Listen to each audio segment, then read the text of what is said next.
We are following breaking news. Iran launching a barrage of missiles into Israel. A major escalation in the conflict in the Middle East. I'm Anderson Cooper alongside my colleague Wolf Blitzer.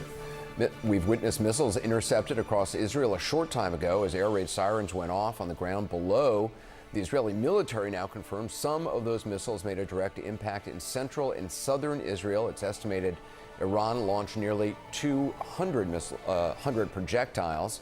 Iran says this attack was in response for the killing of Hezbollah's leader Hassan Nasrallah and other assassinations. A source says the Israeli security cabinet is in their emergency bunker right now, and the Israeli military says Iran's attack, and I'm quoting now, will have consequences. The White House says both President Biden and Vice President Harris are in the White House Situation Room monitoring the situation. We're standing by to get an immediate update from White House officials and from the U.S. State Department. We also expect to hear from the Pentagon. I want to show you the moment CNN crews saw the Iranian missiles entering Tel Aviv's airspace earlier this afternoon. Watch this. This is a major I think attack.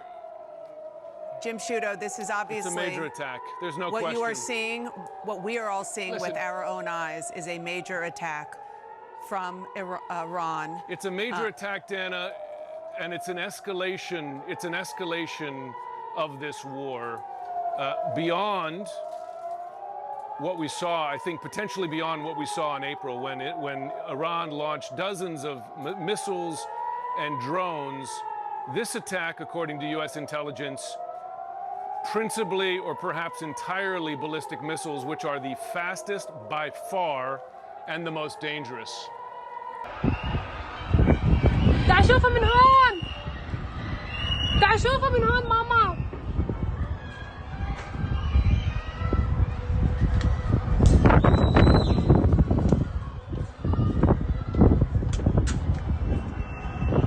ولكم شوفها فوق هون شوفها فوقيه هون هي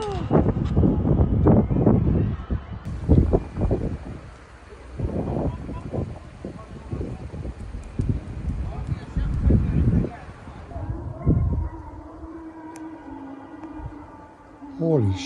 Never seen this ever.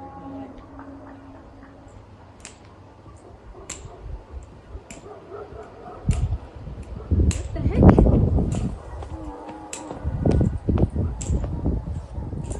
What we're seeing in addition to those intercepts is we're seeing fragments falling to the ground. It's like a deadly fireworks display over Tel Aviv. Goodness, there was an impact just to the left of us here.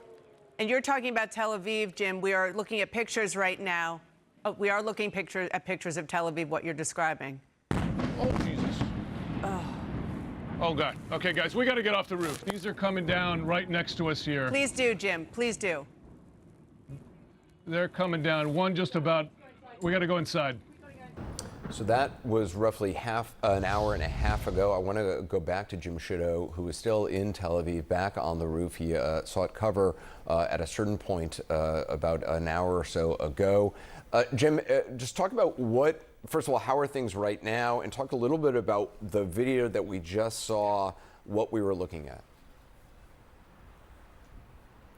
So right now, I should be clear, the air raid sirens have ended, and there was an announcement, in fact, a short time ago saying it's okay to return safely.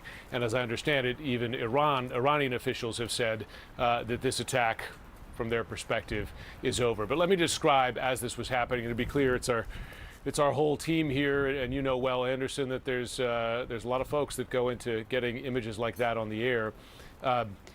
What we were seeing was not just the incoming missiles, but the whole array of Israeli air defenses firing to intercept those missiles. And it's multi-layered around the city, both in terms of the altitudes they strike, but also just layers of defenses.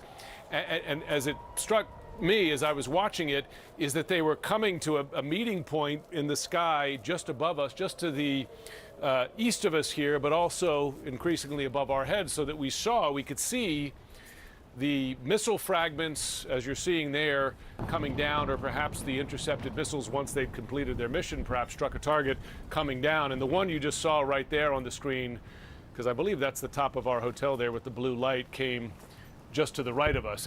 And once it was clear to me, Anderson and Wolf, that these intercepts were taking place above our heads, gravity works, we decided to go inside until that particular barrage was over. Then there was a pause in between. We came out again, and then there was a second barrage of about the same duration. So at least dozens of missiles, it seems. And I find it remarkable, frankly, that there were no casualties, as Admiral Hagari just said a short time ago, because in addition to those impacts that you're seeing there on the air, there was quite a large one just to the north of us with flames and smoke rising off in the distance.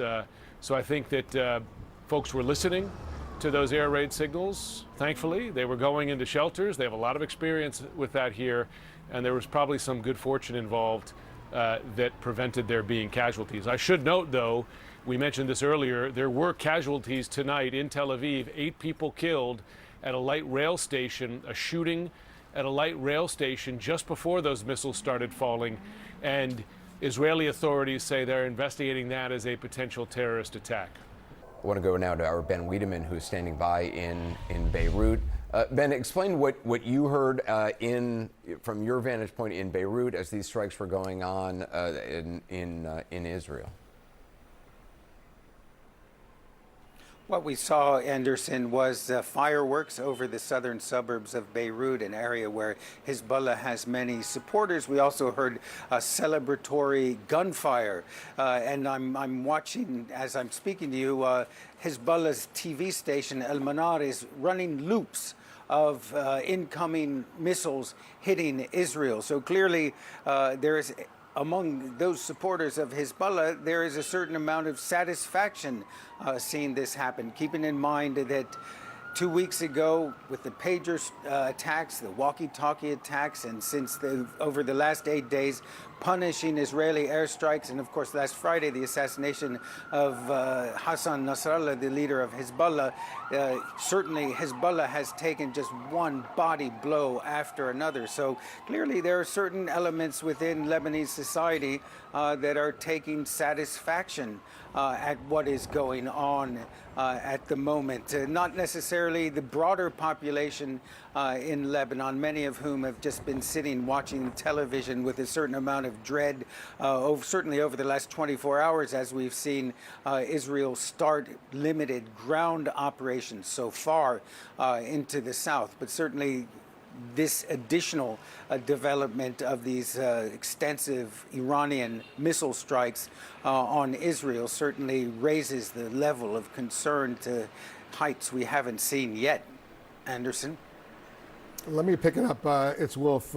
Ben, as you know, and most of our viewers should know by now, the Hezbollah forces in South Lebanon have accumulated thousands of rockets and drones and missiles, potentially that could be aimed towards Israel.